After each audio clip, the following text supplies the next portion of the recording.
পারিবারিক জীবন, সামাজিক জীবন, রাষ্ট্রীয় জীবন, কোথাও কোরআনকে নিয়ে আয়োজন খেয়াল করা যাচ্ছে না।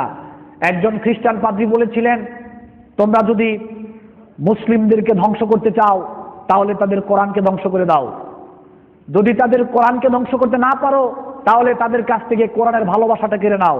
ভালোবাসা কেড়ে নেওয়া মানে কোরআন পড়ে থাকবে, কোরআন কেউ পড়বে না, কোরআন সবাই দেখবে, কোরআন কেউ পড়বে না, এটাকে মূল্যায়ন করবে না, এর প্রতি মানুষের ভালোবাসা থাকবে না।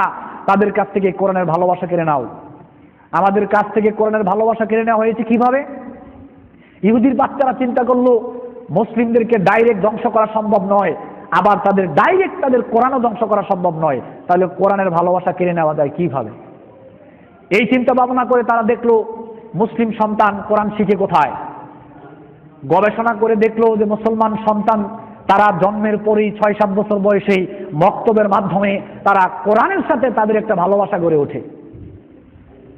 এখন তারা বলল যে মক্তব বন্ধ করা যাবে না, কারণ মক্তব বন্ধ করতে গেলে মুসলিম সমাজ মানবে না। তারা বলল তোমরা মক্তব চালাও, আমরা তোমাদের সাথে রয়েছি, সার্বিক যা সহযোগিতা রয়েছে আমরা তোমাদেরকে করব, তারপরও মক্তব বন্ধ করা যাবে না, মক্তব চালাও।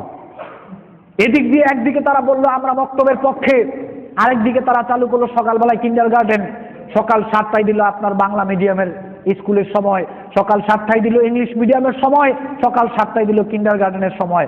এরা বলতে হলো না মক্তব বন্ধ করার জন্য, কিন্ডারগার্টেন সকাল 7টায় চালু হয়েছে, মক্তব অটোমেটিক বাংলার জমিন থেকে বিদায় নিয়েছে।